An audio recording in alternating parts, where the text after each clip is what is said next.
life for MSU students. I'm Walker Jenkins, and I'll tell you how Mississippi State University plans to diversify its on-campus lifestyle. Dog discrimination or keeping students safe? I'm Sienna Turner, and find out why this email was sent to students and faculty here at MSU.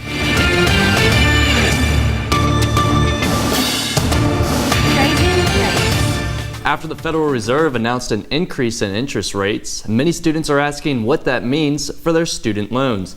Take 30's Terry Johnson has the answer. On March 21st, the Federal Reserve, under the leadership of its new chairman, Jeremy Powell, bumped the short-term interest rate up 0.25%. The job market remains strong, the economy continues to expand, and inflation appears to be moving toward the FOMC's 2% longer run goal. As you already know, we decided today to raise the target rate for the federal funds rate by 1/4 percentage point, bringing it to 1.5 to 1.75%. Chairman Powell went on to say that this is the first of 3 incremental interest rate bumps, with the other 2 to be spread out over the course of this year. Well, all I want to know is, how does this affect me? I mean, I'm just trying to look for a straight answer. I'm wondering if these interest rates are going to affect my student loans, my credit cards, anything of the like, you know? Economics professor Chang Lee says most students who have already taken student loans have nothing to fear. Most student loans are set at a fixed rate, and unless specified otherwise, they will not see an increase in interest rate. Not only do students not have anything to worry about, but they should be happy with this rate change because of its long-run benefits.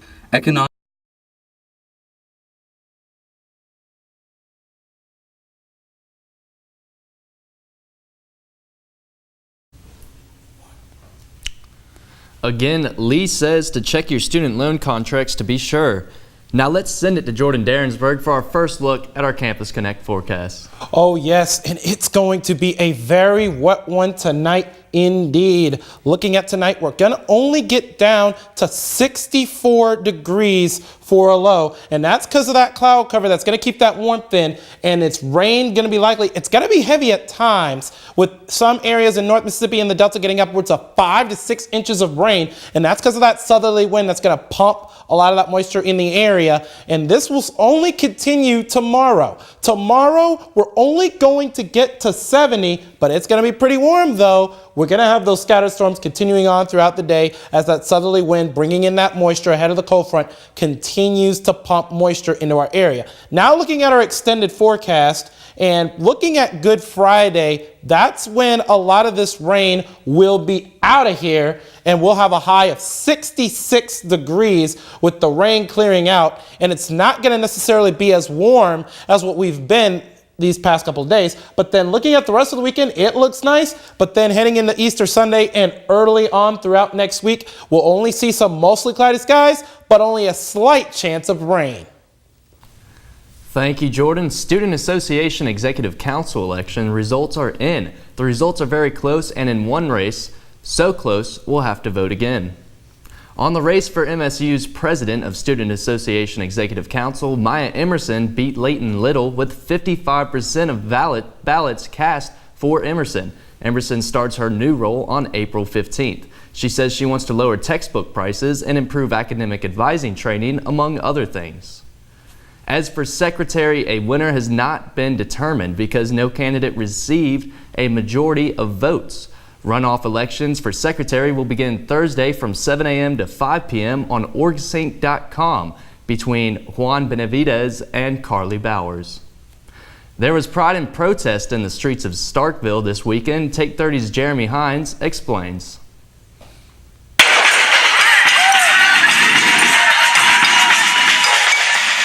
This past Saturday, Starkville Pride, a local LGBTQ group in Starkville, organized a gay pride parade that ran through the streets of downtown Starkville. Besides making history by being the first gay pride event in Starkville, the parade also set the precedent of being the largest parade in Starkville history, with over 2,500 marchers. The parade was turned down once by the city council before finally giving the go-ahead. Many attended to fully participate, but since the parade was heavily criticized, many showed up to show love and resist the city council's original decision. I'm out here to show support for people that just want to be happy. Okay. very narrow-minded, and nobody's hurting anything, so I don't understand why they couldn't have a parade. The parade was huge, but was also surrounded by a lot of controversy. Starkville PD was present in full force as there were protesters of the parade present while the march was going on. Pastor Britt Williams, a self-proclaimed open-air evangelist with Consuming Fire Fellowship, stood ready with other members with bullhorns and Go and Sin No More shirts. To repentance. We're here to rebuke this sin publicly. Homosexuality, according to the Bible, is unnatural. Romans chapter 1 is sinful, damnable. No such thing as a Christian homosexual. For them to be born again, they must repent of their sin. So we're here to call them to repentance. Destiny Edison, a participant in the parade and a student here at State, said she was excited to finally be able to march. I'm out here. I'm just so happy to be here for one, but this is something that has to happen. There are gay people everywhere. Everybody can work on it. And especially being in Mississippi, it's something, we're like 10 years behind everybody else in the country. And this is something that just has to happen. I'm out here to be a part of history, to show people who I am, and that it's okay. For Take 30 News, I'm Jeremy Hines. A new Smoothie King is coming soon to Highway 12.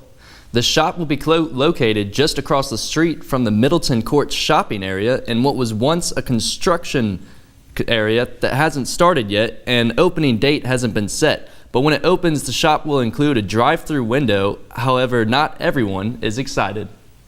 I just don't understand why they're building a Smoothie King right there. The traffic is already terrible right there, and it's just going to make it worse. But I guess smoothies are okay. Smoothie King offers real fruit smoothies with nuts and veggies and currently boasts over 800 franchises worldwide. Not your average dorm room, Mississippi State University is about to offer something new that they claim will change the college experience. Take 30's Walker Jenkins has the story. While new construction dorms are commonplace on Mississippi State's campus, most housing options are geared toward freshmen who are required to live on campus for their first year. Because of this, the university has teamed up with EDR, a company specializing in residential construction for universities, to provide apartment-style housing for its older students. Dubbed College View, the goal of this project is to provide housing similar to off-campus life. Catherine Barton, a student who has spent 2 years in the dorms at State, says she is looking off-campus for housing options. Living off campus is cheaper than living in a dorm, and even though you're closer to classes, there's things to do on apartment complexes. As of now, students have no way to get the best of both worlds between off-campus freedom and the convenience of close classes. Executive Director of Housing and Residence Life, Dee Allard, says that College View will provide just that. So we have 3 buildings that will be in the works for phase 1. 2 of those buildings are fully residential spaces, but the first floor will also have a retail as a part of that. So from food and beverage type of places to shopping options available for students or the public as well. They can come in and do some shopping and enjoy the environment. Allard says that College View will also feature a clubhouse and other amenities. In addition to activities, Allard says that the complex will offer competitive prices starting at around $550 a month. The $67 million project is expected to be complete before the 2019 fall semester. For Take 30 News, I'm Walker Jenkins. You can find more information about College View at the university website, www.msstate.edu.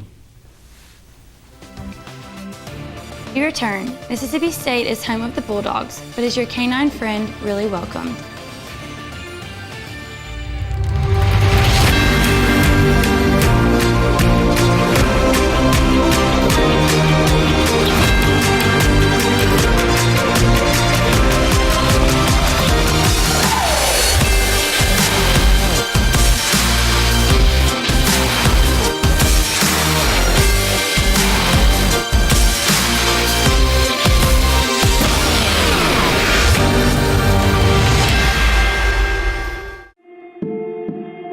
Our world is changing. The way we work, the way we connect, the way we see things around us. At Mississippi State University, We're agents of change, creating our own bright futures, solving real problems, turning challenges into possibilities, and lighting the way to a whole new world of emerging markets. Through MSU's new state-of-the-art Center for Entrepreneurship and Outreach, we're collaborating across campus, sharing perspectives and resources of multiple disciplines to power dreams. But we're so much more than dreamers.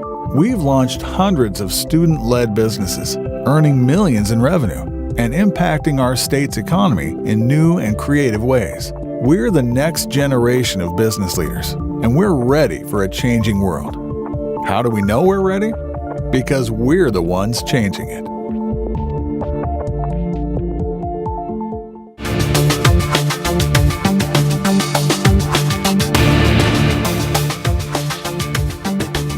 Doggy discrimination, or helping keep students safe.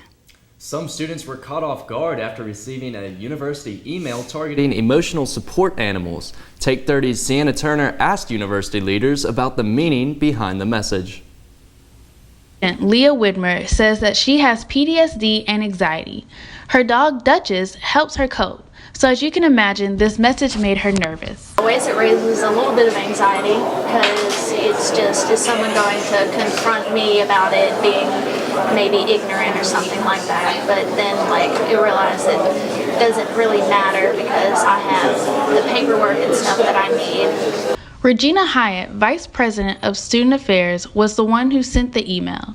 She says students and faculty need to know the difference between service animals and emotional support animals. Service animal is either a dog or a miniature horse that is trained to provide a specific service or to perform a specific task for a person with a disability. And service animals can be anywhere on campus, in and outside of our building. Emotional support animal is an animal that provides support to someone who may have a disability, but they are in fact not trained to perform a specific task for someone. And emotional support animals are allowed to be inside residence halls, but not in other places on campus. Leah says not everyone understands that. She says Duchess is a service animal, but she had to fight to get in to a MSU baseball game. I have a sticker on the back of my ID that says Certified Assistance Animal for the university, and one of the security almost didn't let her in, saying they needed more paperwork than that. She says after arguing, they finally let both in. Generally, it is illegal to deny a service animal, but the difference between a service and support can be confusing, something Hyatt hopes this email will clear up. I'm Sienna Turner with Take 30 News. Any student at MSU that has a disability can register their animal at MSU's Disability Support Office. They call it a dog jog. Kate Zawaya is president of the student chapter of the Oktibbeha County Humane Society, which is hosting the 5K run at McKee Park. The dog jog raises money for the animal shelter and encourages people to adopt rescue dogs. And yes, you're encouraged to bring man's best friend to jog by your side. If you don't have a dog, they can help with that. But the 5K is, 5 kilometers that you run, which is a little over 3 miles. And then the fun run is just a little 1 mile fun thing for people like me who don't actually run, but it's a way you can participate still. We'll have shelter dogs there that you can rent, everything from cute little puppies to older dogs that are really desperate to have a home and have been in the shelter for a long time, and you can rent them and run with them. It's really fun. The dog jog takes place April 7th from 2 to 5. More information on the event is located at www.ochsms.org.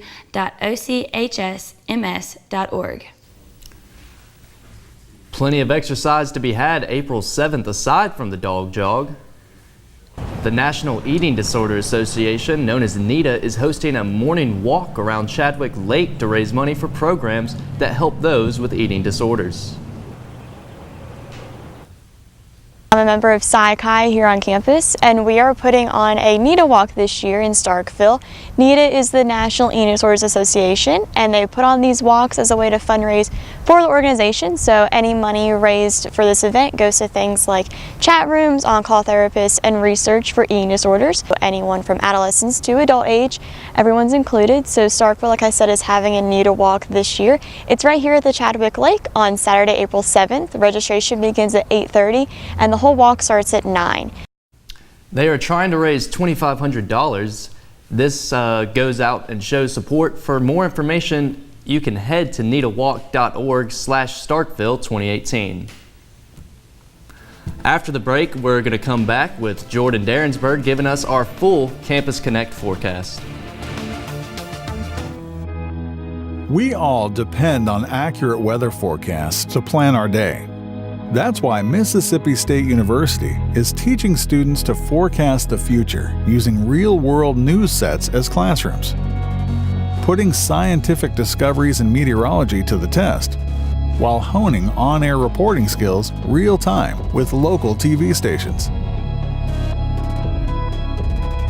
And we do it so well that at any given moment across the country, 1 in 3 weather forecasts are being delivered by MSU-trained meteorologists who are helping people make crucial decisions that impact their safety, working to ensure business continuity, and in many cases, saving lives. Predicting the future? That's what we're preparing for every single day, so that you can prepare for your day.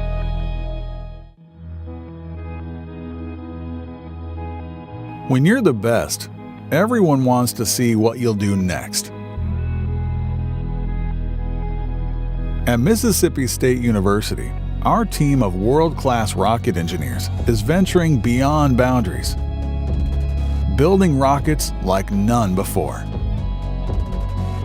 We're launching a new era of space exploration. We've developed cutting-edge technology that's helping us build a rocket that can travel at 4 times the speed of sound. Fast? Yes. But more importantly, revolutionary. For you and for a space program that produces many of the conveniences we enjoy today. We're shaping your life in ways you never dreamed.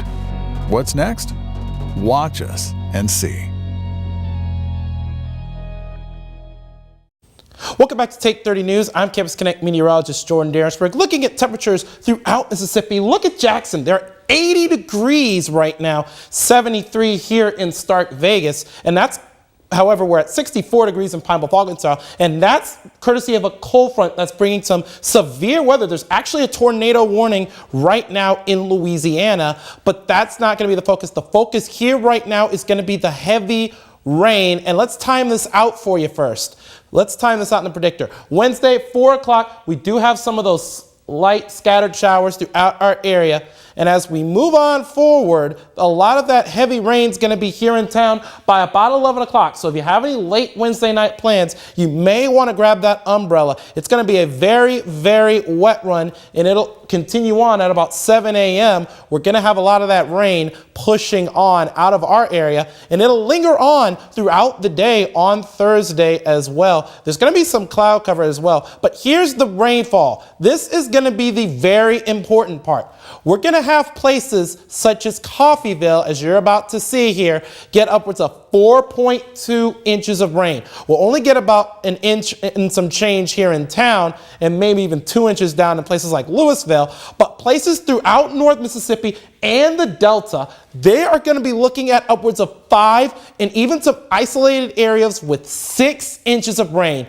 That means flash flooding is likely in those areas. So make sure you're prepared for that. And tonight, 64 degrees with the rain definitely going on, and it's going to be heavy at times as well. And this is because of a southerly wind ahead of that cold front, bringing in the moisture. And then once the moisture and the droplets get heavy enough, it'll drop it in the form of rain, and it'll drop it, and drop it even more. And looking at tomorrow, it's going to be pretty much the same story. It's going to be mostly cloudy throughout the day, but some scattered storms are likely throughout the area. And again, that southerly wind bringing up that moisture and dropping it in the form of rain once it reaches our area out ahead of the cold front. Now, looking to our extended forecast, because there is light at the end of the tunnel. Friday, we're going to be at 66 degrees under partly cloudy skies. So if you have any Good Friday plans, maybe if you're going to a crawfish boil, I would say set up those crawfish boils. And Sunday, same story with that Easter egg hunt. It'll be mostly cloudy throughout much of next week, but we shouldn't expect the type of rain that we will expect these next couple of days. How the Dogs lost double last night when we come back. If you want to have a big impact in the world, you have to start small. At Mississippi State University, we're starting in the Gulf of Mexico, where a small but crucial barrier island is quickly fading from view. Millions of state dollars are spent dredging sand to replace the vanishing shores of Deer Island, but we think we can do better. We're applying cutting-edge sediment tracers to map the flow of currents and predict the course of sand that's carried out to sea, a process that will help us better understand the drastic transformation taking place. While this is a more cost-effective way to prevent the loss of an island, it's about so much more than saving dollars. It's about taking the first step in a long process to preserve our environment and secure a better, brighter tomorrow. We might be starting small, but rest assured, at Mississippi State University, we're dreaming big.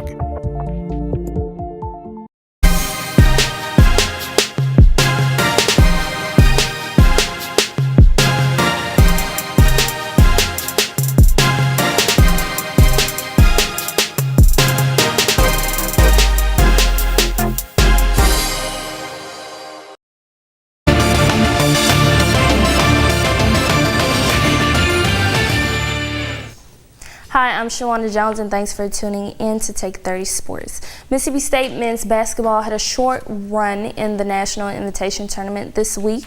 The Bulldogs walked away with a loss of 76-50 to Penn State last night in the historic Madison Square Garden of New York City. MSU season ends with a 28-12 record as the Bulldogs prepare for the next year. This was MSU's first visit to the NIT Final Four since 2007. The Diamond Dogs couldn't pull out the W last night in Louisiana.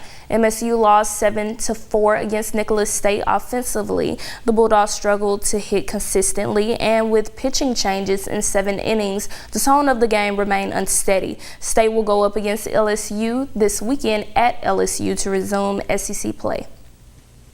Let's finally get into some women's basketball. It seems that Louisville Cardinals just can't get a break with Mississippi State. Louisville's final football game suffered a loss against MSU Bulldogs in a season-ending bowl game. Just last week, the Cardinals ended their basketball season against Mississippi State with a 23-point home loss. After University of California in Los Angeles, or UCLA for short, women's basketball team fell to the Lady Bulldogs in Kansas City Regional Final on Sunday with an 89-73 loss. The Louisville Cardinals are next in line. This is now a chance for Louisville Cardinals to get a glimpse of revenge against MSU's Bulldogs, but when push comes to shove, Mississippi State fans have no doubt that MSU will defend its title once more.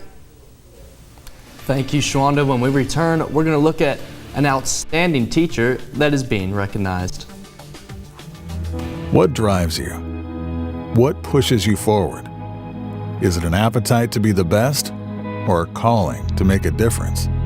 For those of us here at Mississippi State University, it's both. We're designing a future where cutting-edge hybrid technology isn't imported from overseas, but exported from our own backyard. We're working toward a day when solutions to energy independence move at 0 to 60 in 5.5 seconds and are as simple as charging a phone. A day when fuel economy and environmentally friendly are viewed as less of a compromise and look more like this. For us, turning heads in the auto industry is great, but living up to the hype is even better. That's because it's about more than simply envisioning the future. It's about getting there. And here at Mississippi State, we know just the ride to take. A chance to meet the movers and shakers. If you're interested in corporate communication, journalism, technology, social media, visual arts, history, literature, or music, the Mississippi State Communication Department has an opportunity unlike any other. The first ever New Narrative Festival brings together some of the most powerful people in industries across the country to share ideas and best practices. Former Coca-Cola executive and Communication Department Advisory Board member Steve Saltis came up with the idea. He appeared on Communication Connection earlier this month and said many of the most influential people in a variety of industries and many of the event's guest speakers came from right here in Mississippi. The state of Mississippi has always been over-indexed in this area as far as its influence. It's always been sort of disproportionately represented, you know, given the size and scale of the state. It's always had great artists and great communicators and creative talent that have really led this narrative, and we see that today. The two-day festival takes place on Friday and Saturday, April 13th and 14th at the Mill Conference Center on MSU's campus. Registration costs $185 and includes all programs and meals.